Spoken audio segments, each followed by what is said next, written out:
حته المقارنات. مم. الناس ما بتبقاش راضيه عن جسمها، دايما شايفين الموجود على السوشيال ميديا او اللي حواليهم البنات اللي في الجيم، وبييجوا عندهم شويه احباط كتير، وان مهما عملوا اي دايت ولا اي حاجه مش بيوصلوا لده. لو حد حط اكسبكتيشنز غلط من بدايه كده هيتضايق. يعني دايما الناس بتقول انا عايزه اول حاجه اخس 10 كيلو، انا عايزه ابقى شكلي زي فلان. اول حاجه انسى الكلام ده خالص، مش هتبقى.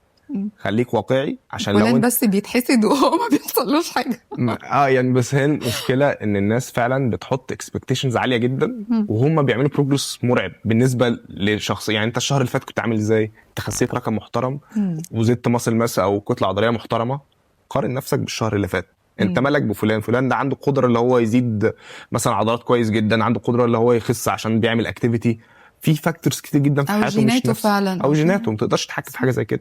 انا دايما بقول شوف ايه اللي تقدر تتحكم فيه. هل تقدر تتحكم في الوزن بتاعك، كل شويه توزن كل 5 دقائق فوزنك هينزل؟ لا، تتحكم في الاكل وتتحكم في النشاط بتاعك على مدار اليوم. ده اللي عندك قدره عليه. هل تقدر تتحكم شكلك هيبقى عامل ازاي؟ لا، انت بتعمل اللي عليك، كل اسبوع بتشوف احنا وصلنا لفين وهل هنعدل حاجه ولا لا. حلو جدا. فانت بس بتساعده يبص على نفسه، بيقارن بنفسه نفسك على التايم لاين بتاعه.